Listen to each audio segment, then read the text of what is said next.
Suppose हमारे पास 3 point masses हैं on the vertices of an equilateral triangle A, B, C. हर एक point का मास का मैग्नीट्यूड m है. हमें कैलकुलेट करना है, calculate the gravitational force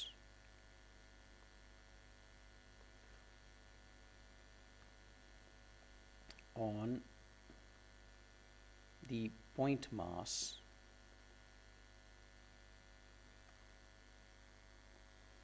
m at vertex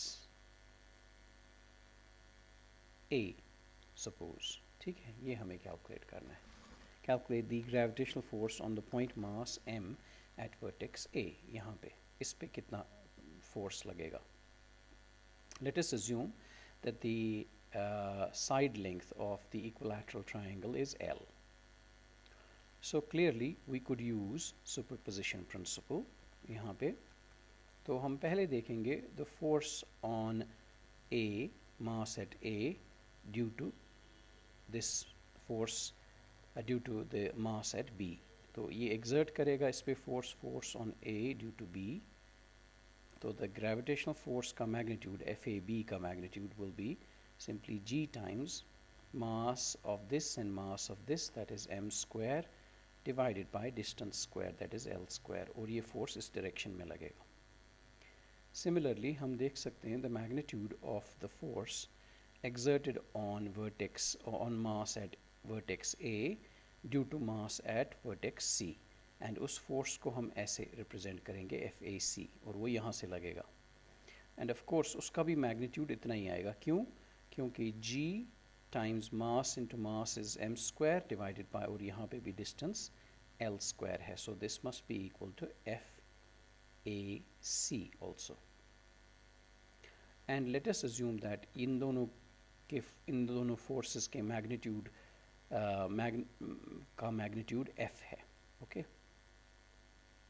सो अब हमारे पास दो वेक्टर्स आ गए. एक यहाँ से दिस इज FAB, इसका मैग्नीट्यूड F है. दिस इज अनदर वेक्टर, इसका भी मैग्नीट्यूड F है. And the angle between them is known. We know that is equal to 60 degrees. Why is this 60 degrees? Because this is an equilateral triangle. और equilateral triangle के जो vertex angle होते हैं हर जगह, that is 60 degrees. So अब हमें इनका resultant निकालना है. तो रिजल्टेंट ग्राफिकली हम देख सकते हैं. What we can do is just sort of complete the parallelogram, जिसके ये दो एडजेसेंट साइड्स होंगे, तो यहाँ से रिजल्टेंट होगा. सो द रिजल्टेंट फोर्स यानी कि the net force acting on the charge on the mass at vertex A is along this direction. So this is your FA force, the force acting in this direction. अब हमें इसका magnitude देखना है. What would be the magnitude of this FA force? That's the resultant force on the mass at vertex A. So वो हम clearly देख सकते हैं using this formula. You know already that अगर हमारे पास दो vectors होंगे, say A and B inclined at an angle theta, then इनका जो resultant है, that is given by the diagonal of the parallelogram. इसका जो magnitude होता है, that is simply square root of A square plus B square plus 2 times AB into cos of the angle between A और B के बीच में जो angle vectors के बीच में जो, that is theta here.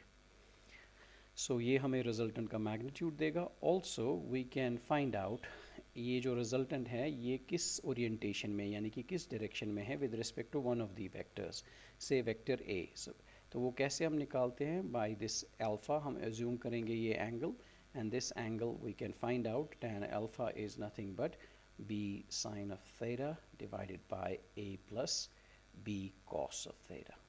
Okay, so ऐसे ही यही formula use करके vectors की ये वाली formula use करके we can find the resultant FA.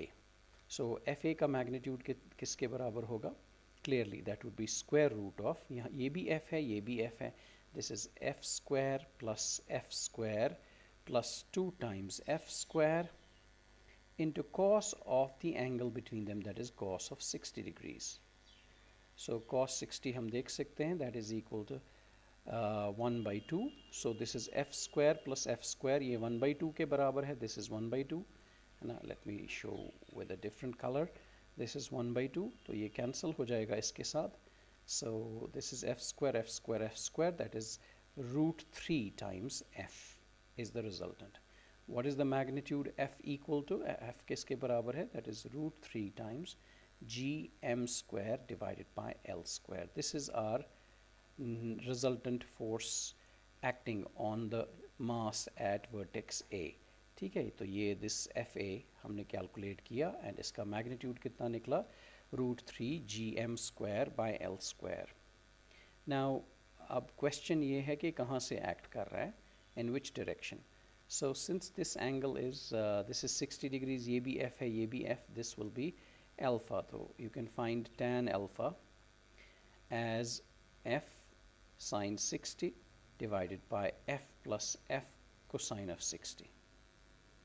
Okay, so यहाँ पे करते हैं. So ये वाली फॉर्मूला के मुताबिक this is tan alpha is equal to f sine 60 is nothing but root 3 by 2 divided by f common आप निकाल सकते हो, 1 plus 1 by 2 आ जाएगा, 1 plus 1 by 2, that is equal to 3 by 2. Say this f and f goes, so this is equal to root 3 by 2 divided by, this is 3 divided by 2, this 2 and 2 goes, and root 3 by 3 is nothing but 1 by root 3. Tan alpha is equal to, this was root 3 divided by 3. अब इस नीचे वाले 3 को हम लिख सकते हैं root 3 into root 3 times root, ऊपर तो root 3 है, this root 3 cancels out, this is 1 by root 3. So alpha will be equal to किस tan के एंगल, किस एंगल के tan का tan निकाल के 1 by root 3 निकलेगा, that is equal to 30 degrees. वैसे भी most students remember that if you have two equal magnitude vectors inclined at an angle theta, then their resultant is just given is along the angle bisector. So angle bisector, the total angle between these two is 60 degrees, the angle bisector is 30 degrees. Now what direction is that? तो अगर हम sort of redraw करें यहाँ पे ये triangle, this was our equilateral triangle, this was the vertex A, vertex B and vertex C. So the net force acting on this vertex is here in this direction, which makes with one of the vectors, which makes an angle of 30 degrees. Now if it's 30, this is 60. If you extend it, this must be 90 degrees. So that means the force on A, FA, is along the perpendicular bisector of side BC. Okay, and इसका magnitude already हमने निकाला पिछले slide में, that was just nothing but root 3 gm square divided by l square. Okay, this is how we find out the net gravitational force. Okay, let us take another example.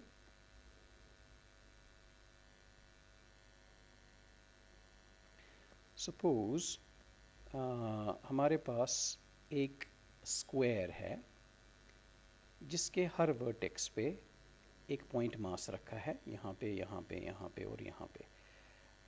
Simplicity के लिए सारे point masses मान लें equal हैं. This is m m m.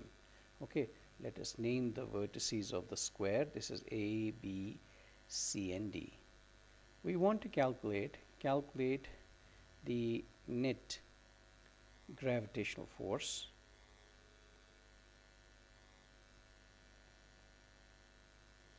on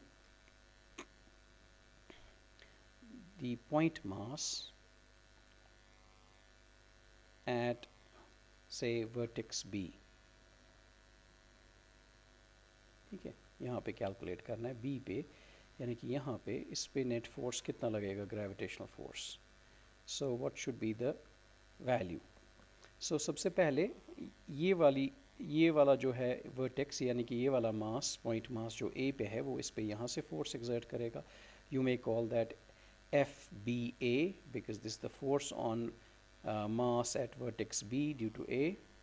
और FBA का magnitude अगर आप देखोगे, that would be simply G times mass into mass, that is m square divided by, let us assume that this distance is also L, this is a square of side L, her side से L, so this is L square आ गया.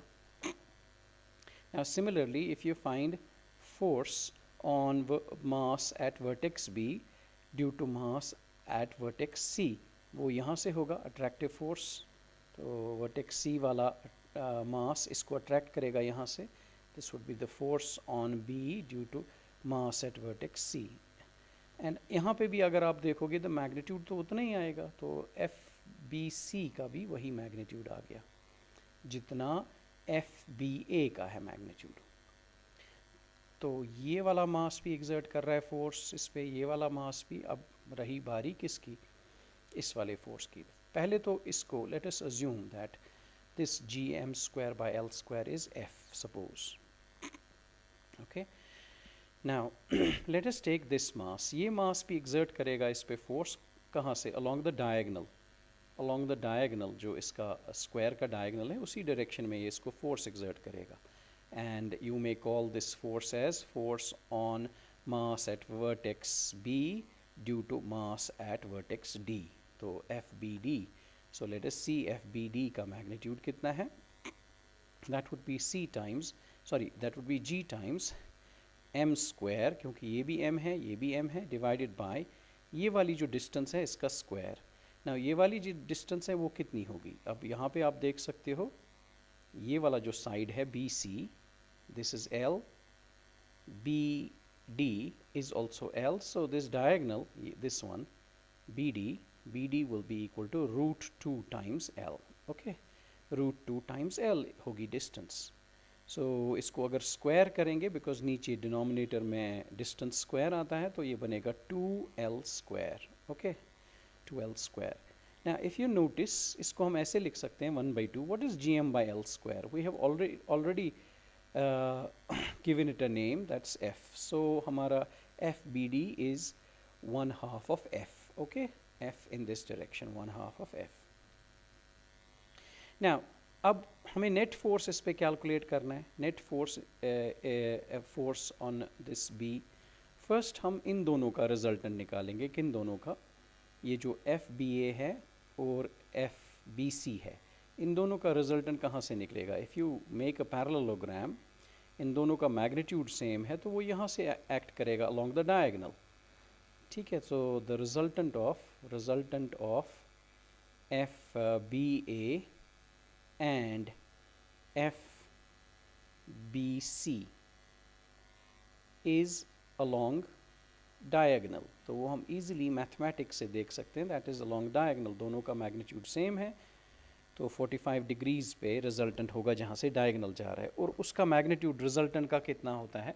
तो अगर आपके पास दो vectors ऐसे हैं, ये भी F है ये भी F है, इन दोनों का रिजल्टेंट देखना है, तो रिजल्टेंट is given by यहाँ से. ठीक है, and this resultant will be equal to, simply Pythagoras theorem use करो, this would be F square plus F square is equal to resultant के magnitude का square, तो that is equal to root 2 times F. So root 2 times F. So आपका जो ये diagonal के along resultant आ गया, so this you may call as you may call this force on B due to vertex at A and vertex at C. इसका जो ये जो force आपको मिला इन दोनों को combine करके, this and this, इसको combine करके, let us call this force, इसके बराबर, ये किसके बराबर निकलेगा, root 2 times F. Okay, now this force plus जो diagonal वाला अपना force था, ये जो diagonal वाला जो ये वाला mass exert करता था, they are in the same direction now, है ना. So the net force would be, that means FBD जो था, this one, FBD and this resultant of, what is this force, this is the resultant of FBA and FBC, ये same direction में आ गए. Okay, so हम देख सकते हैं, तो net force on mass at vertex B is actually simply the sum, magnitude में sum of the resultant of the force on B due to masses at A and C, है ना, plus of course plus the force due to mass at D. So force on mass at B due to mass at D, ऐसे. और since direction same है तो ये scalar form में हम लिख सकते हैं, तो F B will be simply equal to √2 F plus F, sorry not F, ये एफ बी डी का वैल्यू कितना है, that is equal to 1/2 of F, तो F by 2. So what you can do is you can just take, you could write either like this √2 + 1/2, then F बाहर लिख सकते हो, and F का value कितना है, GM² divided by L². So this is the magnitude of the resultant force. Magnitude of the resultant force. ये आपको शायद थोड़ा मुश्किल लगेगा, but if you practice it a few times, ये आपको फिर याद हो जाएगा. बहुत आसान है कैलकुलेशन. तो √2 + 1/2 GM² by L², and the resultant force कहाँ की तरफ लगेगा, it would be towards the vertex D की तरफ लगेगा. ठीक है, तो I hope ये clear हो गया आपका. नेक्स्ट प्रॉब्लम देख लेते हैं. सपोज़ हमारे पास दो पॉइंट मासेस हैं जो एक दूसरे जो अलोंग अ सर्कल मूव कर रहे हैं. So both of them have same mass, दो पॉइंट मासेस हैं. दिस वन इज़, इसका भी मास m है, इस वाले का भी मास m है, एंड दोनों मूव कर रहे हैं because of the gravitational influence जो एक्सर्ट करता है एक पॉइंट मास ऑन अनदर, है ना. तो से ये भी m है, and this is also m. This is a circle of radius r, and both are moving because of the gravitational influence of each other. तो ये भी मूव कर रहा है, ये भी मूव कर रहा है, of course with same speed. तो इसकी वेलोसिटी यहाँ से है, इसकी वेलोसिटी यहाँ से, ये एक दूसरे के इर्द गिर्द सॉर्ट ऑफ रिवॉल्व कर रहे हैं. Okay, revolving around the common centre. So हमें कैलकुलेट करना है, calculate the orbital speed, speed of each mass. ठीक है, इसकी ऑर्बिटल स्पीड कितनी है, they are moving under each others gravitational influence. तो कितनी ऑर्बिटल स्पीड है, तो ये कैसे करें हम. Since this is moving in a circle, this point mass, एक पॉइंट मास ले लो, से ये वाला पॉइंट मास सर्कल में चल रहा है. सो नेचुरली सर्कल में इसको कौन सी वेलोसिटी होती है, that is the centripetal velocity. Centripetal force होगा वो इस पे लगेगा, centripetal acceleration. Okay, that there will be a centripetal force acting towards the center of the circle, and वो centripetal force किसके बराबर होता है, centripetal force is simply mass times velocity square divided by radius of the circle. This is the centripetal force acting on each point mass. से हमने ये point mass लिया, तो इस पे centripetal force कितना exert हो रहा है, that is simply m, mass of this particle times velocity का square divided by r. Okay, अब ये centripetal force इस वाले point mass पे provide कौन करता है, which is providing the force, which is exerting the centripetal force. किसकी वजह से centripetal force generate हो रहा है, तो आपका clearly answer होना चाहिए, it is the gravitational force that is exerted by this on this. Okay, जो ग्रेविटेशनल फोर्स ये वाला पॉइंट मास इस वाले पॉइंट मास पे एग्जर्ट करता है. So what is the gravitational force, so gravitational force between these two masses is g times m into m हो गया m² डिवाइडेड बाई ये वाली डिस्टेंस का स्क्वायर. ना ये वाली डिस्टेंस कितनी है इन दोनों के बीच में, this is not r but this is 2r का square, that is 4r². Okay, so this centripetal force is provided by the gravitational force between the point masses. तो इन दोनों को आप इक्वेट करो, mv² divided by r is equal to gm² divided by 4r². Okay, तो एक r cancel हो गया, this m एक कैंसिल हो गया, सो आपका v² निकला gm divided by 4r. Okay, तो v किसके बराबर निकलेगा फिर, clearly that would be square root of gm divided by 4r, which you may write as 1/2 of root of gm divided by r. So this is your orbital speed of each point mass. ऐसे ही we could take, suppose ये circle है, इस circle में 4 point masses move कर रहे हैं under each other's gravitational influence. ठीक है, they are moving with constant speeds under each under the gravitational influence. Okay, ये इसकी speed यहाँ से है, इसकी speed यहाँ से है, इसकी speed यहाँ से है, इसकी speed यहाँ पे है. They are moving under, और इस circle की radius r है. And we want to find out, हमें निकालना है, we have to calculate how much is the speed, जो orbital speed क्या है each point mass की. Calculate the orbital speed of each point mass. Okay, each point mass की orbital speed calculate करनी है. तो इस वाले केस में again हम orbital speed each point mass की किस वजह से होगी, because there will be a centripetal force acting on that point mass. से ये वाला पॉइंट मास हम कंसिडर कर रहे हैं रेफरेंस के लिए. तो इसकी जो ऑर्बिटल स्पीड है से v, that is because of the centripetal force acting on it.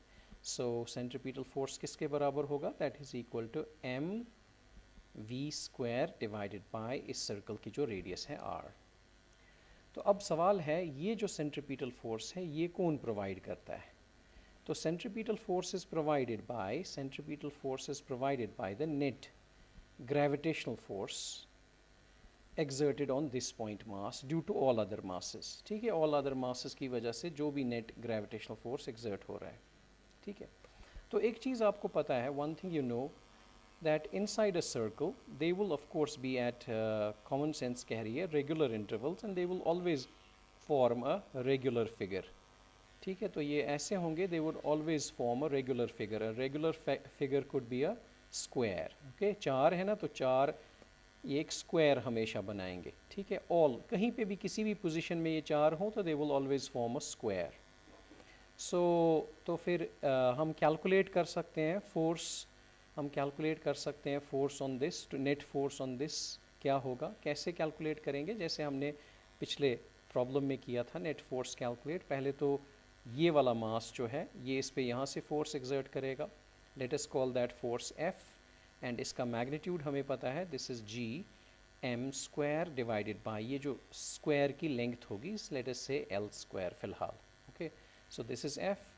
Clearly ये वाला फोर्स भी होगा, this must also be equal to F. Okay, ये भी F होगा, ये भी F होगा, और इन दोनों का जो रिजल्टेंट होगा, इन दोनों का रिजल्टेंट वो यहाँ से निकलेगा, इस डायरेक्शन में निकलेगा. ठीक है, इन दोनों का रिजल्टेंट, उसका मैग्नीट्यूड कितना होगा, √2 टाइम्स F, √2 टाइम्स F. तो √2 टाइम्स F ये मैं डिफरेंट कलर से दिखाता हूँ, ये मैं सपोज आपको रेड कलर से दिखा रहा हूँ. This is the resultant, this is the resultant of √2 times F. Resultant of which force, ये वाला फोर्स है ना, ये वाला फोर्स, तो ये वाला ख़त्म हो गया, एंड ये वाला फोर्स, इन दोनों का रिजल्टेंट हमें यहाँ से मिला. ओके, और भी एक वर्टेक्स है जो इस वाले मास पे फोर्स एक्सर्ट करेगी. तो एक फोर्स यहाँ से भी है ना, इस डायरेक्शन में है, और वो फोर्स कितना होगा, ये वो फोर्स हमें पता है जो ये वाली वर्टेक्स एक्सर्ट करेगी, वो बनेगा g टाइम्स मास स्क्वायर m और m का स्क्वायर डिवाइडेड बाय ये वाली जो डिस्टेंस है इसका स्क्वायर. बाय द वे ये वाली डिस्टेंस √2l है, √2l का स्क्वायर बनेगा तो दैट इज़ 2l स्क्वायर. तो यानी कि ये वाला जो फोर्स है, we could write this force as F divided by 2. Okay, F divided by 2, जैसे ना पिछली प्रॉब्लम में किया. तो हमारे पास अब नेट फोर्स जो सेंट्रीपिटल फोर्स है वो किसके बराबर आया, एक तो आया √2 टाइम्स F प्लस दूसरा आया 1/2 टाइम्स F. तो F आप बाहर लिख सकते हो, तो ये ऑलरेडी हमने ऐसे लिखा था. We may write it as 2√2 plus 1 divided by 2, ऐसे निकाल सकते हैं, लिख सकते हैं, times F. F is nothing but gm square by L square. Okay, gm square by L square. But L तो दिया नहीं है हमें, L तो दिया नहीं है हमें, तो रेडियस दी है. This is not a difficult thing to see. अगर ये सर्कल है और इसके अंदर आपका एक स्क्वायर है, जिस स्क्वायर की लेंथ, ये स्क्वायर नहीं दिख रहा है यहाँ पे, रेक्टेंगल दिख रहा है, तो आप ज्यूम करो this is a square and this is the radius इसकी, तो ये रेडियस है, दिस इज़ आर, ओके। और ये, तो ये एल है, ये एल है, तो ये कितना हुआ √2l, but that is also the diameter of the circle. So diameter किसके बराबर है, √2l डायमीटर के बराबर है, एंड डायमीटर कितना होता है, that is 2 times r। So आपकी जो l जो निकलेगा that is equal to 2 divided by √2, l जो निकलेगा 2 divided by √2 times r, and इसको आप लिख सकते हो √2 टाइम्स r, ठीक है। इसको आप लिख सकते हो √2 टाइम्स r। कैसे, इसको √2 इंटू √2 कहेंगे, एक √2 कट हो जाएगा, √2 टाइम्स r, √2 टाइम्स r। सो ये l के बदले आप लिखोगे √2 times r। So what do you get, you will get 2 √2 plus 1 divided by 2, नीचे आएगा ना √2 टाइम्स r, √2 का स्क्वायर जब करेंगे तो 2 आएगा, वो इसके साथ मल्टीप्लाई करके 4 बनेगा, ठीक है। और क्या है, r स्क्वायर, बाकी बचेगा gm square divided by r square. So this is your net force.